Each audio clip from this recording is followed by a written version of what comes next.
Our guest today has combined his love for volunteer medical work with his passion for flying. While a fourth-year medical student, he fell in love with North Carolina's Outer Banks and Ocracoke Island off Cape Hatteras.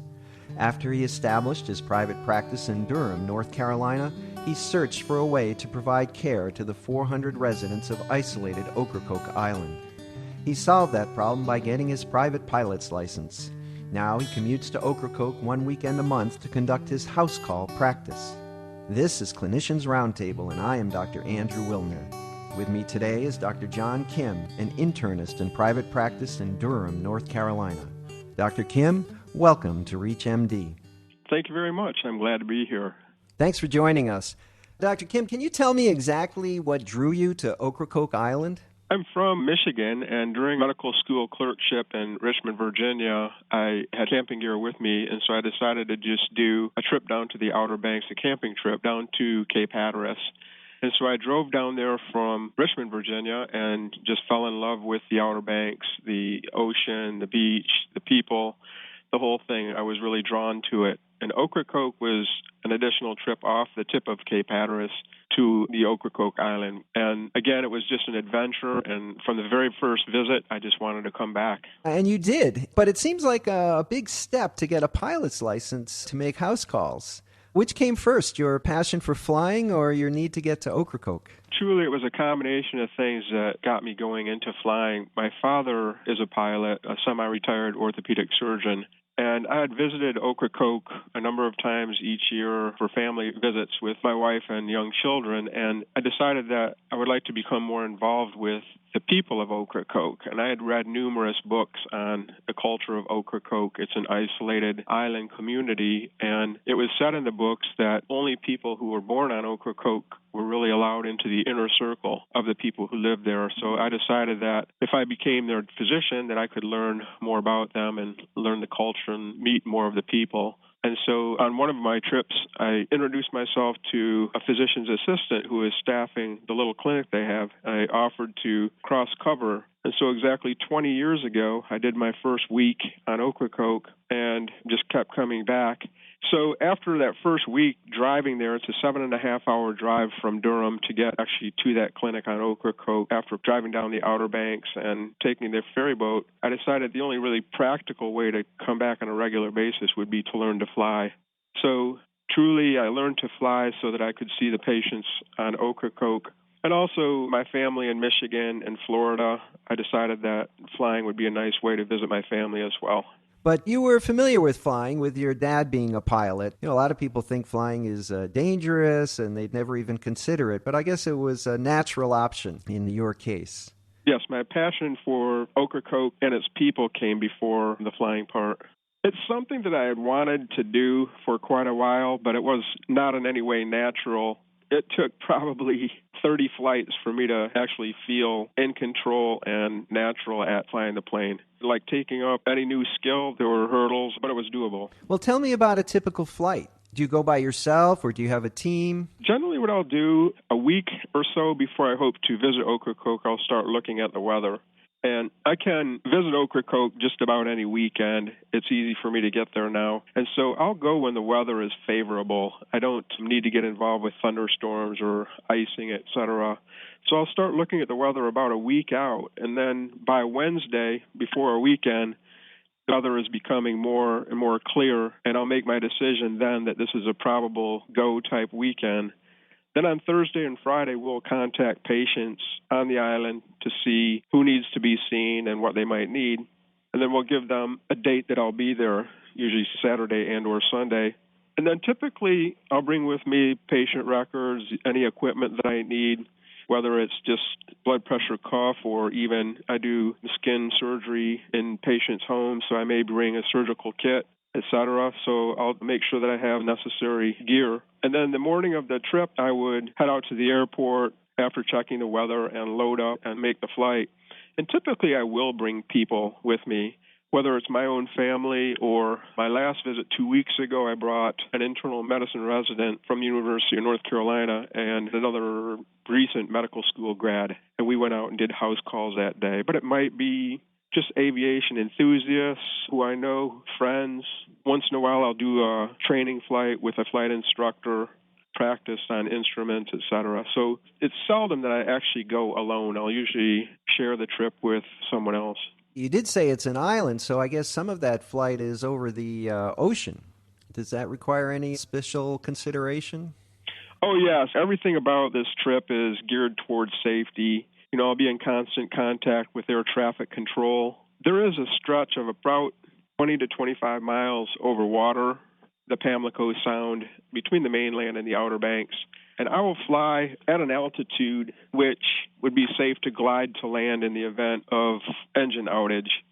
And so everything is planned for that unlikely event. I also carry life vests in the aircraft, but I've never actually had any sort of mishap. But yes, part of flying an airplane involves being prepared for the unexpected. Is there an organization that's dedicated to physician pilots? Yes, there is. I'm a member of that organization, the Flying Physicians.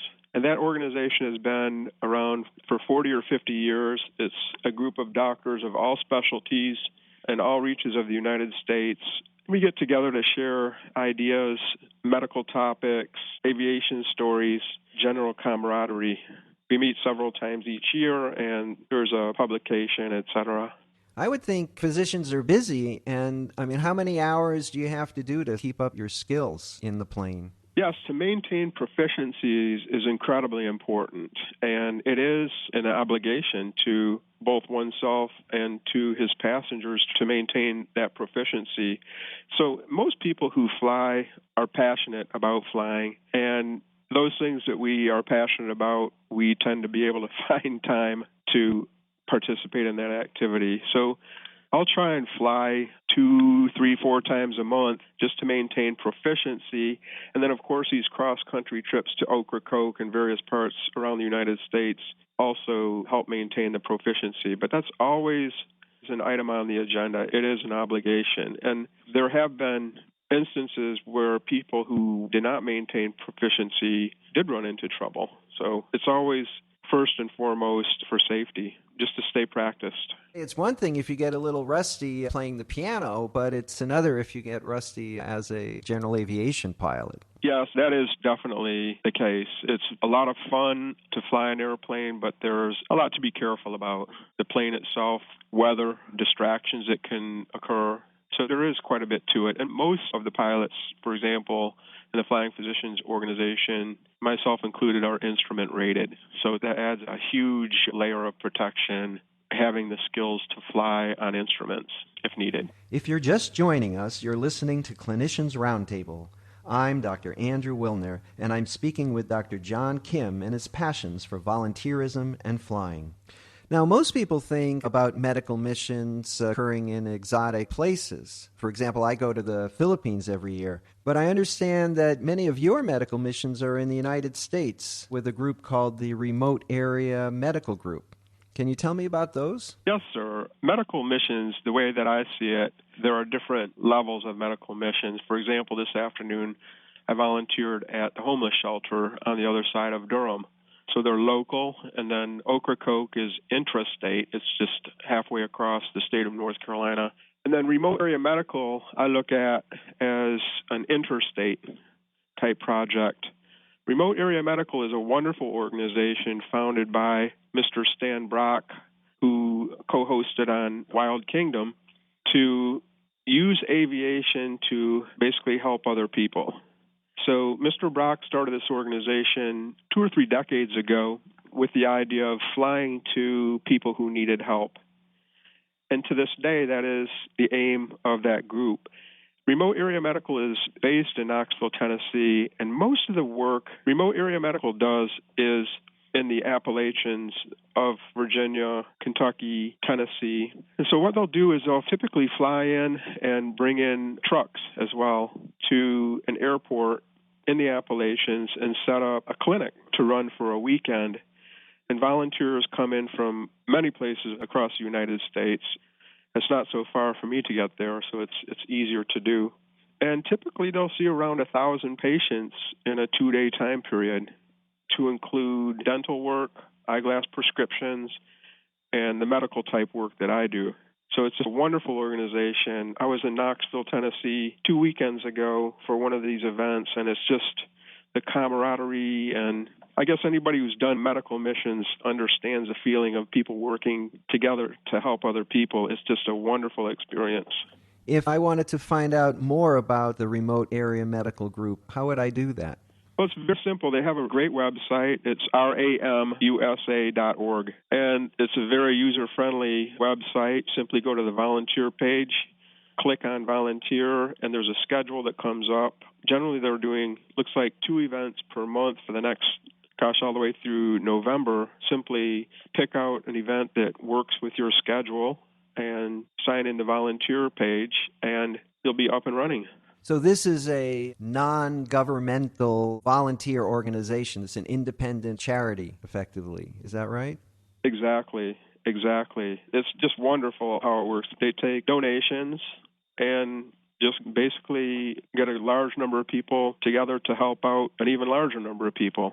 And it totally works. At this last Knoxville, Tennessee event, there were 480 volunteers to see some 1,200 patients. And it's so well organized that the handful of full-time workers at RAM are able to corral all the volunteers into their respective areas and set up for the patients to be seen in these different aspects. And it just flows. It's just complete with interpreters and, women's health.